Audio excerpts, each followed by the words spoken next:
लेकिन हम यहाँ से पोशाक सिलते रहे और पुजारी जी के माध्यम से आता रहा और जाता रहा। 7 दिन का 7 कलर का पोशाक हमारे ठाकुर जी पहनते हैं। चीज हमको थोड़ी रह गई है कि बड़े ठाकुर जी का नाम तो हम लिए, लेकिन स्थापना के समय हम लोग पोशाक हमारे हाथों से वो धारण नहीं कर पाए। लेकिन अब ठाकुर जी की तो इच्छा, और अभी भी जो बना है केसरिया रंग का पोशाक बना है, उसमें भी हीरा पन्ना पोखराज लगा हुआ है। मैं खुद का कपड़ा सिलना नहीं जानता हूँ। कितना पैसा इसका लेते होंगे आप? 4 रुपए से यही एक मांगेंगे कि हमको वहाँ रहने की व्यवस्था दी जाए। तो इस वक्त हम मौजूद हैं अयोध्या में, जहां रामलला की प्राण प्रतिष्ठा हो चुकी है। नया मंदिर बनकर पूरी तरह से तैयार हो गया है और वहां पे रामलला की नई मूर्ति के साथ पुराने रामलला विराजमान को भी जगह दी गई है। बहुत कुछ बदला है अयोध्या में, लेकिन एक चीज जो नहीं बदली है वो है रामलला विराजमान के कपड़े सिलने वाले टेलर बाबूलाल टेलर्स। तो आज हम उन्हीं की दुकान के अंदर मौजूद हैं, वहां चलेंगे, बात करेंगे और ये समझने की कोशिश करेंगे कि जब अयोध्या में इतने सारे बदलाव हुए हैं तो रामलला विराजमान के जो टेलर हैं आखिर उन्हें क्यों नहीं बदला गया, और अब उनके सामने जब नई बड़ी मूर्ति आ गई है तो उनके सामने और कौन कौन सी चुनौतियां हैं। तो चलिए बात करते हैं, देखते हैं और समझते हैं कि जिस भव्य मूर्ति के आप दर्शन कर पा रहे हैं उनका जो वस्त्र है वो कौन सिलता है, कैसे सिलता है।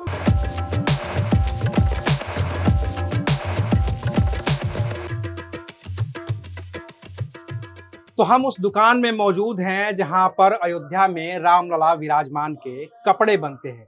ये दुकान स्थापित की थी बाबूलाल टेलर्स ने। तो ये जो आप तस्वीर देख पा रहे होंगे, जरा जूम करके सुमित जी दिखा दीजिए।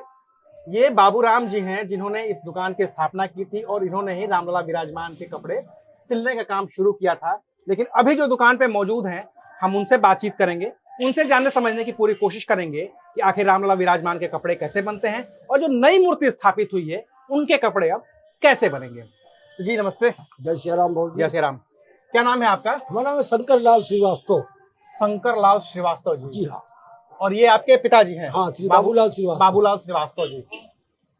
कब से शुरू किया है आपने ये रामलला विराजमान का कपड़े सिलने का काम? और 1985 में तत्काल में वहाँ पुजारी श्री लालदास जी महाराज जी थे, उनके माध्यम से हमारे श्री पिताजी एक बड़ी मशीन वो और एक ये मशीन, अच्छा, ये 2 मशीन वहाँ राम जन्मभूमि जिस समय विवादित ढांचा था वो ढांचा के नीचे 2 मशीन लगती थी और पिताजी अमनिया करते थे। हम 2 भाई, हमारे बड़े भाई साहब भगवत साहब पहाड़ी और हम, मेरा नाम शंकर लाल, हम दोनों आदमी वहाँ बैठते थे और पिताजी अमनिया करते थे। मशीन पे बैठते थे 2 भाई और सिलते थे। ये कलम सन 92 तक चला। ढांचा गिरा तो उसके बाद हम लोग वहाँ बैठने का जुगाड़ नहीं, क्योंकि ढांचा तो गिर गया था, बाहर से टेंट लगा करके रामलला विराजमान कर दिए तो ठाकुर जी हमारे तो टेंट में टाट में आ गए। लेकिन हम यहाँ से पोशाक सिलते रहे और पुजारी जी के माध्यम से आता रहा और जाता रहा। पहले लालदास जी, उसके बाद सत्येंद्र दास जी के माध्यम से। लालदास हुए, रामनारायण दास हुए, फिर 92 में हमारे पुजारी सत्येंद्र दास जी हुए। तो अब सत्येंद्र दास जी के ही माध्यम से आता रहा और जाता रहा। जब हमारे माननीय मुख्यमंत्री जी श्री योगी आदित्यनाथ जी महाराज जी जब मुख्यमंत्री हुए और जब वहाँ अयोध्या आए तो उन्होंने वैकल्पिक मंदिर का निर्माण कराया और जब ठाकुर जी हमारे टाट से ठाठ में आ गए। और जब ठाठ में आए फिर कुछ दिन चला तो हमारे माननीय प्रधानमंत्री जी श्री मोदी जी आए और भूमि पूजन किए। भूमि पूजन में उसमें 2 पोशाक तैयार हुआ था, एक हरा और एक भगवा रंग का। हरे पोशाक में नवरत्न जड़ा गया था और भगवान तो भगवा ही था। लेकिन जब भूमि पूजन करके हमारे ठाकुर जी को जब दर्शन किए हमारे प्रधानमंत्री जी, तो हरे पोशाक में जिसमें नवरत्न जड़ा था वो ठाकुर जी का दर्शन जब किए, साक्षात दंडोत भी हमारे प्रधानमंत्री जी ने किया। और उसके बाद जब चले गए तो यहाँ जब कार्यक्रम शुरू हुआ तो इतना भव्य विशाल मंदिर तैयार हुआ कि अयोध्या में पहला मंदिर वो है। यहाँ और दूसरा उसके मुकाबले का कोई मंदिर तैयार नहीं। यही नहीं, अयोध्या में जो भव्यता है दिख रही है, इस वक्त मैं 10 दिनों से मौजूद हूँ, जो भव्यता है अयोध्या के राम मंदिर की। मैं काशी कॉरिडोर भी घूम चुका हूँ, मैं उज्जैन महाकाल लोक भी अभी कवर करके आ रहा हूँ। जितनी भव्यता है अयोध्या राम मंदिर की, इतना भव्य मंदिर मैंने अभी उत्तर भारत में तो नहीं देखा है। तो ये तो हकीकत है, ये मेरा हम जहाँ देख रहे वही देखता है। हमने उत्तर भारत तो हम गए नहीं, मतलब उत्तर भारत यही पूरा, दक्षिण में तो हम लोग गए नहीं। लेकिन जो हमारा अयोध्या में जो मंदिर तैयार हुआ एक अद्वितीय मंदिर है। यानी वो लोग कल्पना करते थे, हम लोग साकार देख रहे थे, साक्षात देख रहे हैं कि जो 500 वर्षों से लोग ये होता था मंदिर बनेगा कि नहीं बनेगा, बनेगा कि नहीं बनेगा लोग। लेकिन ऐसा ठाकुर जी की कृपा हुई कि हमारे श्री मोदी जी आए और योगी जी आए, इन दोनों के राम लक्ष्मण की जोड़ी ये कमाल कर दिया, कमाल कर दिया। हाँ, जो होना नहीं चाहिए था वो करके इन्होंने दिखा दिया। यही मतलब हाँ। असंभव को इन्होंने संभव कर दिखाया। तो आप लोग खुश हैं अब? भाई हम लोग तो बहुत खुश हैं, लेकिन टीस हमको थोड़ी रह गई है कि बड़े ठाकुर जी का नाम तो हम लिए, लेकिन स्थापना के समय हम लोग पोशाक हमारे हाथों से वो धारण नहीं कर पाए। अच्छा, बड़े ठाकुर जी का थोड़ा क्लेरिफिकेशन दे दें कि जो 2 मूर्तियां हैं, एक बड़ी वाली मूर्ति है 51 इंच की जिसकी प्राण प्रतिष्ठा की गई है, और दूसरी वो है जो रामलला विराजमान है, जो छोटी वाली मूर्ति है। तो छोटी वाली मूर्ति के तो पोशाक आपने बनाई, बड़ी वाली मूर्ति की जो 22 तारीख को प्राण प्रतिष्ठा हुई, उसकी जो पोशाक है वो आपने नहीं बनाई, वो आपने नाप ले लिया था उसका? नाप तो केवल हमको नाप मिला था। तो आप मंदिर तक गए थे, मूर्ति देखी थी? मंदिर में हम लोग वहाँ गए थे, जहाँ कारचो में जहाँ धरा था वहाँ हम लोग गए थे, और वहाँ नापा गया 51 इंच की मूर्ति थी। और हम और लोग जो आए उनको उस मूर्ति के हिसाब से जो लंबाई चौड़ाई है उस वैसा हमने कपड़ा भी दिखाया कि इसी साइज का ठाकुर जी का पोशाक बनेगा। लेकिन अब ठाकुर जी की तो इच्छा, दूसरे के हाथ की पहनी तो तुम्हारा कैसे पहने? हाथ के पहने हैं वो पुणे का कोई भक्त बनाया है। अच्छा। और भक्त की भस्म में तो भगवान है, बिल्कुल। अब उनकी इच्छा अगर उन्हीं की है तो थोड़ा टीस तो रह गई, लेकिन कोई बात नहीं, आगे तो हमें मौका मिलेगा ही। कब तक वो बनाएंगे? अरे कब तक बनाएंगे? हम अयोध्यावासी हैं, अयोध्या में पैदा हुए और ठाकुर जी की सेवा मिली, ठाकुर जी हमें वंचित नहीं करेंगे। 38-40 साल से तो ये छोटे वाले ठाकुर जी सरकार का तो बना रहे हैं, बन रहा है, और अभी भी जो बना है केसरिया रंग का पोशाक बना है, उसमें भी हीरा पन्ना पोखराज लगा हुआ है। हीरा तो नहीं लगा, लेकिन पन्ना पोखराज लगा हुआ है। अच्छा, ये बताइए, ये जो चूंकि आप ये एक रामलला विराजमान का ये वस्त्र है, हाँ, साइज यही है। बाकी यहाँ पे और भी चीजें हैं। ये बताइए, ये जो आप कह रहे हैं कि पुखराज लगा है या पन्ना लगा है या हीरा जड़ता है, जो भी चीजें जड़ती हैं, आप तक कैसे पहुंचती हैं? आप तो खरीद पाते हैं, आप खरीद के लाते हैं? नहीं, मैं नहीं खरीद के लाता, खुद का सेवक देते हैं। जैसे कलिक राम जी बनवाए थे, ट्रस्ट की तरफ से और कोई दूसरे की तरफ से ऐसा नहीं बना। कलिक राम, पंडित कलिक राम जी है, उनके माध्यम से बना था, वो लाके खुद दिए थे और हम लोग अपने हाथों से अड़े थे। और ये वस्त्र कहाँ से आते हैं? ये जो कपड़ा अगर ये तो सूरत से आता है। ये सूरत से आता है? जी हाँ, हमेशा से सूरत से ही आता रहा है आपके? सूरत से आता है, ये बराबर आता है सूरत से, मतलब खरीदा जाता है। उसका पैसा कौन देता है? आप देते हैं या? जैसे हम तो थान के थान लेते हैं, और थान हमारे पास आया, अब आपकी इच्छा हुई आपको कपड़ा दिखाए, भैया ठाकुर जी मेरे तरफ से पहने, आपको पहले उस समय 24 मीटर कपड़ा लग रहा था। जब ये ढांचा में थे तब 5 मीटर में पोशाक तैयार होता रहा। वैकल्पिक मंदिर में आई तो कुछ दिन तक तो 11 मीटर लगा, फिर 17 मीटर लगा, फिर 24 मीटर हो गया। इसकी क्या वजह हुई? मतलब ये पर्दे बढ़ते गए। अच्छा, साइज बढ़ता गया पर्दा। ठाकुर जी तो जो है वही नहीं, हाँ, जो स्वरूप है वो तो वही है, तो वही बनता रहा। लेकिन जैसे आप पर्दा बढ़ाते गए तो वैसा कपड़ा बढ़ता गया। वहां तो विराजमान हमारे चारों ठाकुर जी हैं, राम लक्ष्मण भरत शत्रुघ्न, हनुमान जी, शालिग्राम भगवान, ये तो वहां सब विराजमान है। उनका तो पोशाक निरंतर हम लोग बनाते रहे और अभी भी बना करके हमने दिया है, और गर्भगृह में बैठे हुए हैं, ठाकुर जी पहने हुए हैं। बस केवल बड़े ठाकुर जी नहीं बना पाए बस, और लेकिन उनकी जैसी इच्छा हो वैसा हो जाने। अच्छा, एक चीज बताइए, क्योंकि मैं ये दुकान देख पा रहा हूँ, बहुत छोटी सी दुकान है, जी है ना? एकदम छोटी सी, कमरे 8 बाई 10 का ये कमरा होगा, इससे बड़ी ये दुकान है।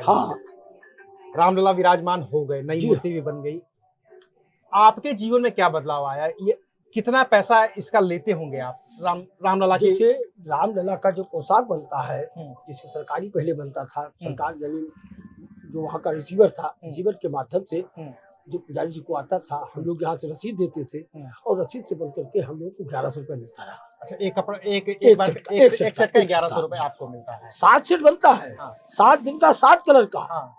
एक यानी सोमवार को हमारे ठाकुर जी सफेद पहनते हैं, मंगलवार को लाल पहनते हैं, बुधवार को हरा पहनते हैं, शुक्रवार को ये पीला पहनते हैं, और नहीं गुरुवार को पीला पहनते हैं, शुक्रवार को क्रीम अथवा सफेद पहनते हैं, शनिवार को नीला पहनते हैं, और रविवार को गुलाबी पहनते हैं। अच्छा। 7 दिन का 7 कलर का पोशाक हमारे ठाकुर जी पहनते हैं, और 7 दिन का हम लोग सालों दिन का बनाते हैं, और क्रमशः चलता रहता है।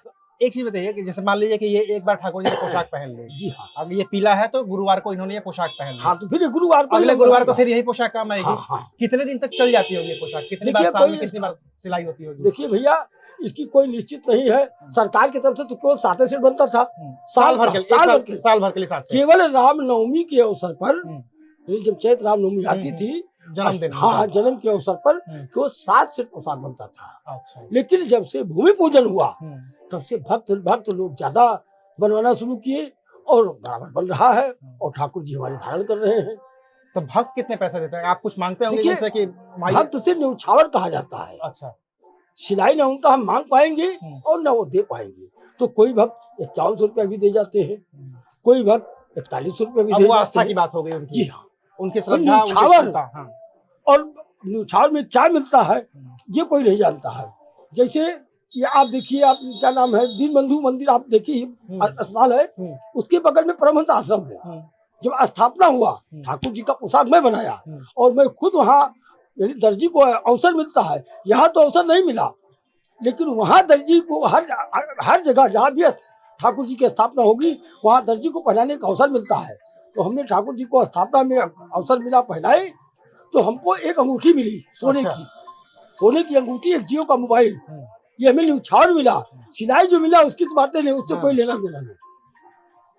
तो हम भी सोचे थे कि ठाकुर जी की अगर हम सेवा में अगर हमको पहनाने का अवसर मिलेगा तो हम भी न्यौछावर मांगेंगे, लेकिन न्यौछावर में बस यही एक मांगेंगे कि हमको वहाँ रहने की व्यवस्था दी जाए, कि रामलला का निरंतर सेवा करने के लिए छोटी सी हमको छोटा सा कुटिया के माफिक हमें छोटा सा मकान दे दिया जाए वहाँ राम जनी परिसर के अंदर, ताकि आप लगातार सिलते रहे। हम वहाँ लगातार सिलते रहे। नहीं, और जब भक्त तमाम आते रहेंगे और बराबर मुझे मिलता रहेगा।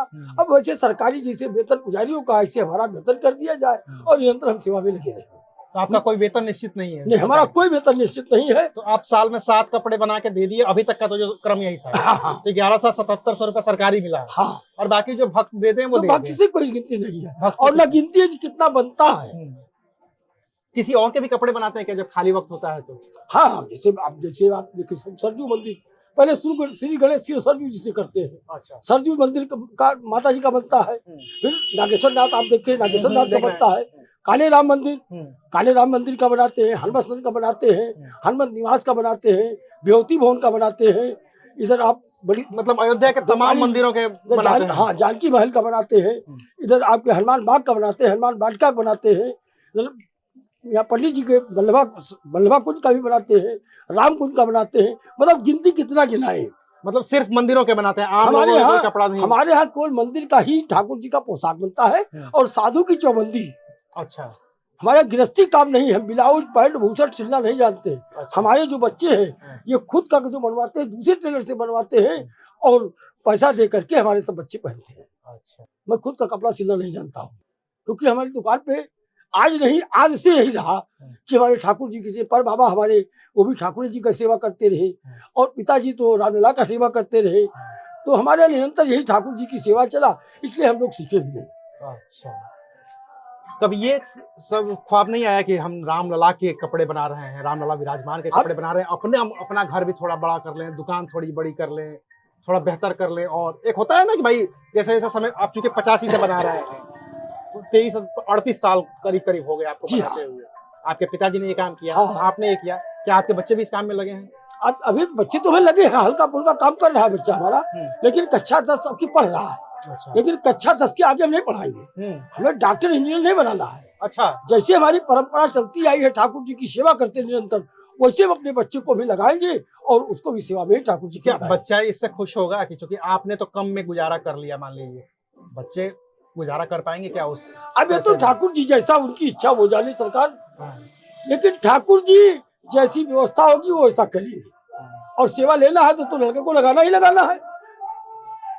अरे हमारे पर बाबा की पर बाबा के मतलब कई बाबा, 5 बाबा भी थे, ये 5 बाबा की 20 रुपए की मशीन आपके सामने रखी। ये आप बता रहे थे कुछ इसकी खासियत है। 1857 जब जंगी आजादी लड़ी गई थी उस समय की मशीन है। उस समय की मशीन हमारे 5 बाबा की मशीन है ये। किसके कपड़े सिलते थे इस पे? ठाकुर जी की। अच्छा, ठाकुर जी के ही सिलते थे। हमारे यहाँ शुरू से ठाकुर जी के ही वस्त्र बने। और इन्हीं ठाकुर जी के रामलला विराजमान थे। रामलला विराजमान तो 85 से, हाँ, 85 मतलब अयोध्या में मंदिर तो कमी नहीं थी। हाँ। कुछ मंदिर ही मंदिर है। अब तो मालूम कि रस्तों के दिखाने लगेंगे, नहीं खाली मंदिर ही मंदिर थे यहाँ। आज के 30 साल पहले जो जितना ये लोग गृहस्थ लोग यहाँ आके बाहर से आकर के यहाँ रुक गए हैं, बनवा लिए हैं अपना, लेकिन पहले केवल मंदिर यहाँ मंदिर ही मंदिर और साधु ही साधु। जैसे कहावत कहा गया था कि बंदर, बैरागी, विद्यार्थी, अयोध्या में केवल 3 थे। पहला नंबर बंदर का, दूसरा साधु का और तीसरा विद्यार्थी का। यहाँ 3 ही थे। गिरस की उतनी तादाद यहाँ नहीं थी, लेकिन अब तो धीरे धीरे गिरस बहुत बढ़ गए। अब तो क्या कहना है। तो आप खुश हैं एकदम मंदिर बनने से? भाई मंदिर बनने से तो खुश क्या, अत्यंत खुश है, अत्यंत खुश है। बहुत खुश है। ये लगता है कि आमदनी में इजाफा होगा, थोड़ा भक्त और भी बढ़ेंगे। भाई भक्त बढ़ेंगे तो इजाफा होगा ही। भक्त बनाते हैं तो उनसे तो इजाफा होता है, लेकिन जो सरकार बनाते है उससे तो हमें इजाफा नहीं, क्योंकि हम वहाँ जो सेवा कर रहे हैं ये पैसा के लिए नहीं सेवा कर रहे हैं। हम पैर भूषण सकते हैं, पैर भूषण पैसा है कि 1 सेट बनाइए 800 रुपया एक्स्ट्रा से शाम को आपका गिनने को मिल गया, 2 सेट बनाए 1600 हो गया। लेकिन ठाकुर जी का अगर हम रामलला का लगाएंगे तो 3 दिन लगेगा एक बनाने में, 1 सेट बनाने में। ये एक सेट पूरा 3 दिन में सिलता है पूरा 1 सेट। मतलब बिछौना, पर्दा, जितने भी वहाँ कपड़े सिले जाते हैं सब मिला करके 3 दिन में 1 सेट तैयार होता है। अगर एक मजदूर 500 रुपया डेली ले रहा है तो 1500 रुपया तो खाली सिलाई होगा। लेकिन हम सिलाई के तौर पे नहीं करते, तो सेवा करते हैं। हमारी हार्दिक इच्छा है कि हम ठाकुर जी की सेवा करते रहे। जब सबरी पैर खिला के उतर सकती है तो क्या हम ठाकुर जी का प्रसाद सिल के हम नहीं कर सकते हैं। भक्तों को संदेश, अयोध्या वासियों का संदेश, जो दूर दराज से लोग आ रहे हैं उनको कोई संदेश देना चाहेंगे? हम संदेश यही देना चाहेंगे कि भैया थोड़ा रुक रुक के लोग आते रहे, क्योंकि भीड़ अयोध्या में ज्यादा है और रामलला का दर्शन करने के लिए थोड़ा अगर देर में आएंगे तो ज्यादा आनंद मिलेगा। लेकिन अगर इस भीड़ में आप आएंगे तो हम तो ये कहेंगे फरवरी में आवे भैया, जनवरी पार कर जाए और फरवरी में आवे और ठाकुर जी के दर्शन करें और आनंद ले अयोध्या का। चलिए, तो ये थे बाबूलाल टेलर्स के मालिक, जो 1985 से लगातार रामलला विराजमान के कपड़े बनाते आ रहे हैं। और रामलला विराजमान के कपड़े बनाने से अगर उन्हें फुर्सत होती है तो वो अयोध्या के तमाम मंदिरों में जो विग्रह स्थापित हैं उनके कपड़े सिलते हैं और उसके बहुत कम पैसे चार्ज करते हैं। वो कहते हैं कि मैं पैसे चार्ज ही नहीं करता, जो भक्त दे जाए अपनी श्रद्धा से वो इसे रख लेते हैं। बाकी इनकी एक जो ख्वाहिश है, जो सरकार से इनकी डिमांड है कि मंदिर के बगल में अगर इन्हें भी एक छोटी सी जगह मिल जाए तो ये भी वहां पर बैठ करके रामलला की स्थायी तौर पर सेवा कर सके। तो शुक्रिया, आप देख रहे थे अनकट।